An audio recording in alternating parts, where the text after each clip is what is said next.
Ministro Celso de Mello, decano no exercício da presidência desse Supremo Tribunal Federal e relator também da ADI número 26, senhor ministro relator, ministro Edson Fachin, relator do mandado de injunção coletivo número 4733, senhoras ministras, senhores ministros, doutos deste egrégio Supremo Tribunal Federal. Hoje se inicia, sem dúvida, um julgamento histórico neste Supremo Tribunal Federal.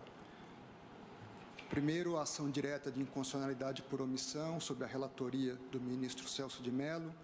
Em segundo lugar, o mandado de injunção coletivo, sob a relatoria do ministro Edson Fachin.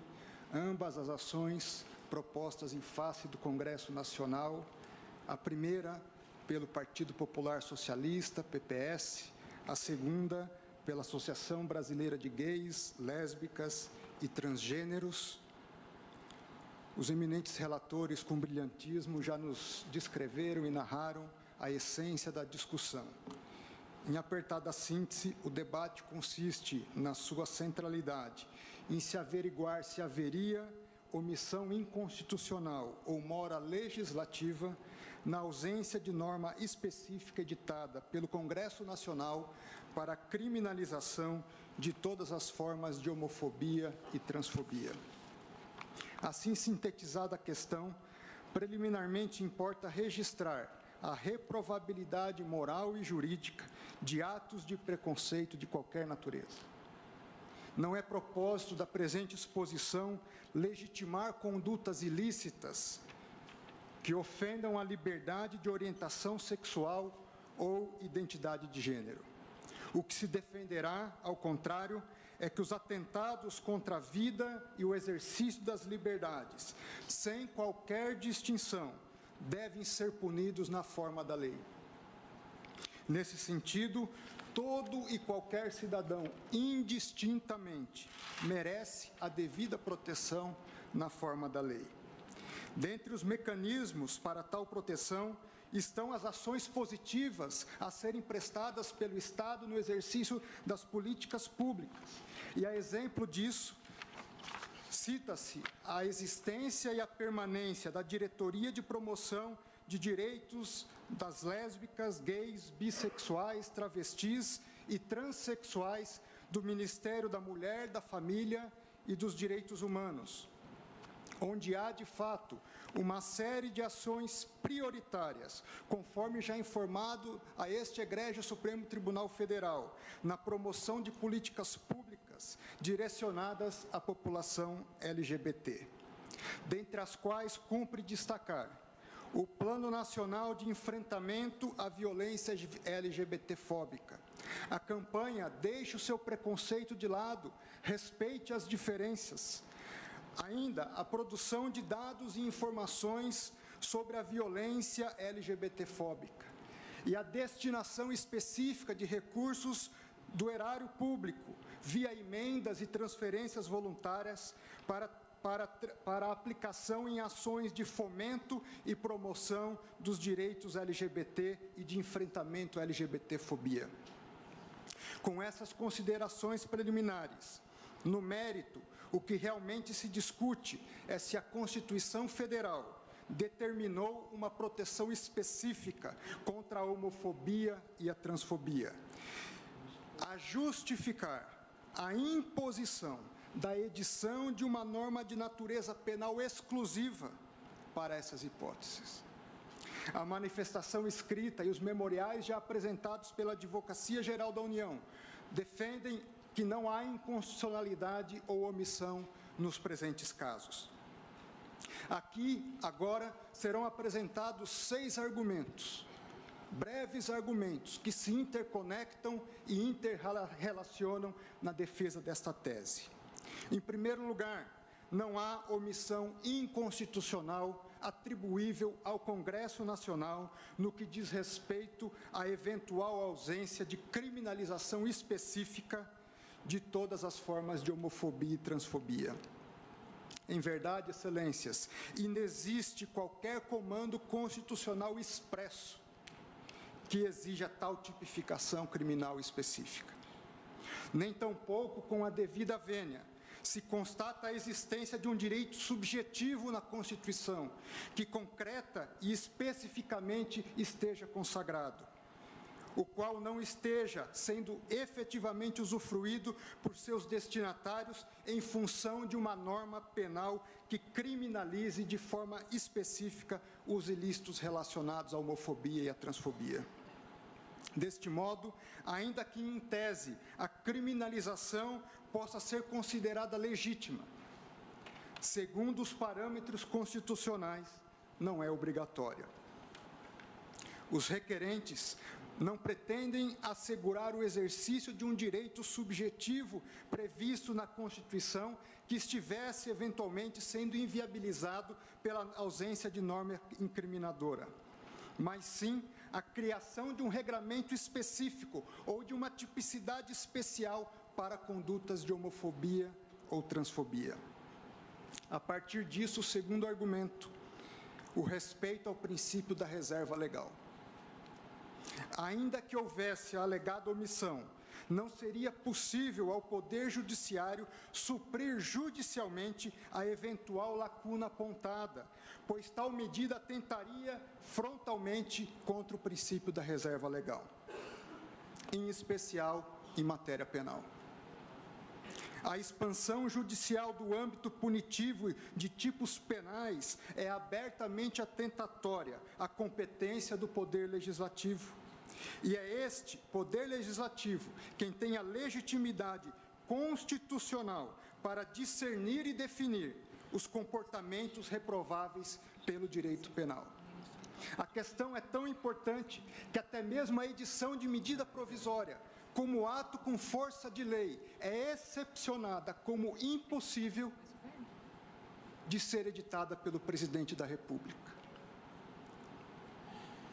Veja-se que o princípio da legalidade estrita deve ser, nesse sentido, no seu artigo 5º, inciso 39. Não há crime sem lei anterior que o defina, nem pena sem prévia cominação legal. Portanto, é vedada a utilização de efeito aditivo em matérias que exijam tipificação legal. Terceiro argumento, conforme afirmou o próprio Senado Federal nas informações trazidas aos autos, já existe tipificação penal para tutelar os bens jurídicos em debate, mediante normas penais que tipificam homicídio, lesão corporal e crimes contra a honra, por exemplo.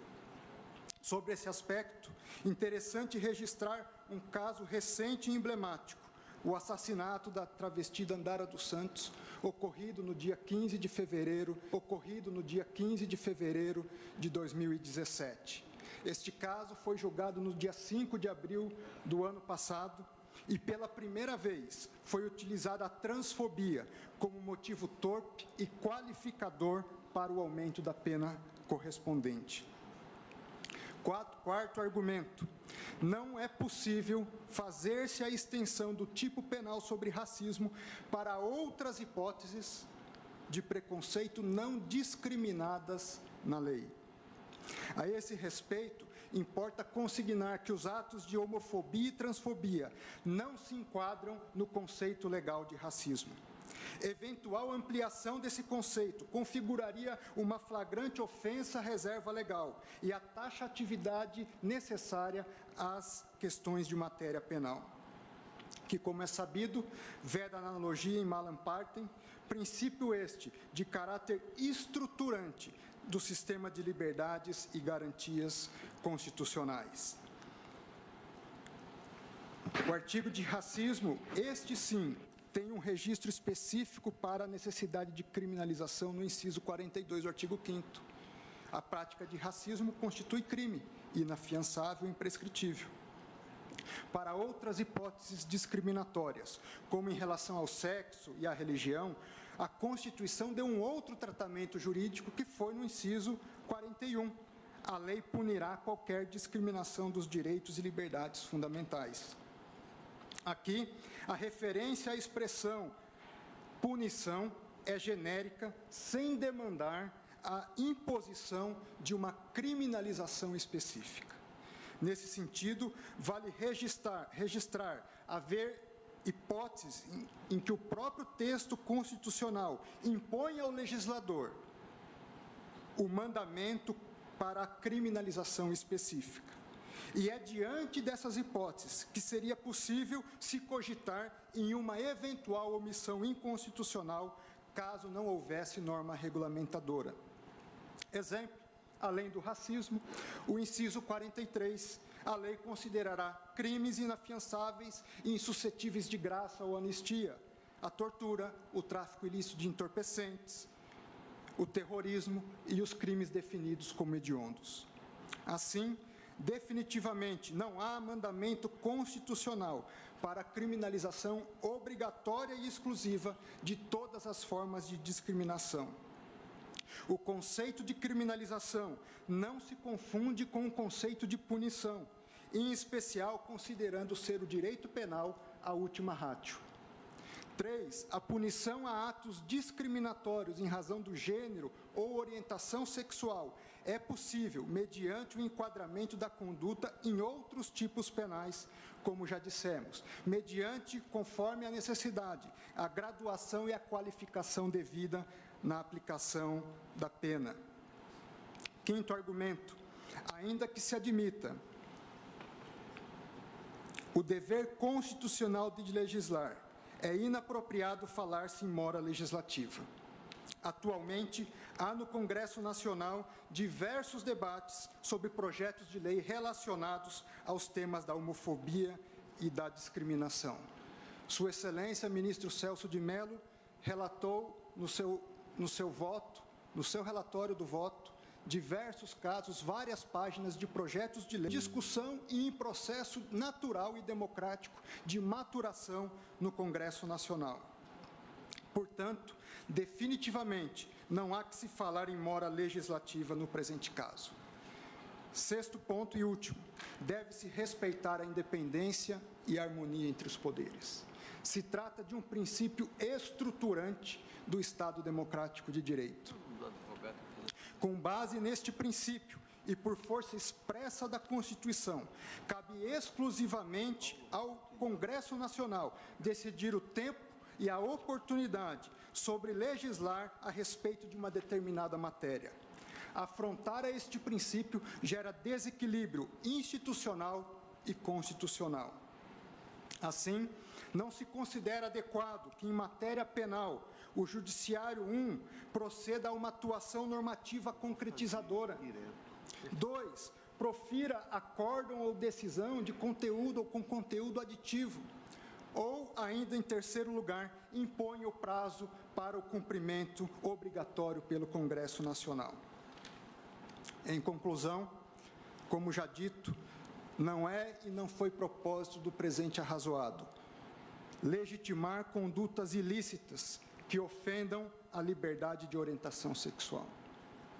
Não obstante, a Constituição Federal não traz qualquer comando expresso que exija tipificação penal específica para a homofobia ou a transfobia.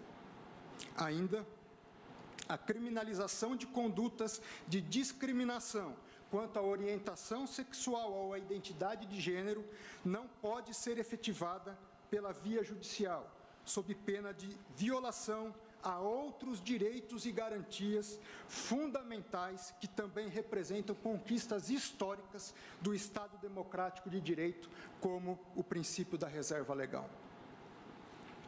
Em definitivo, a Advocacia Geral da União defende que a Constituição atribuiu com exclusividade ao Congresso Nacional a competência para definir a respeito da criminalização ou não da homofobia.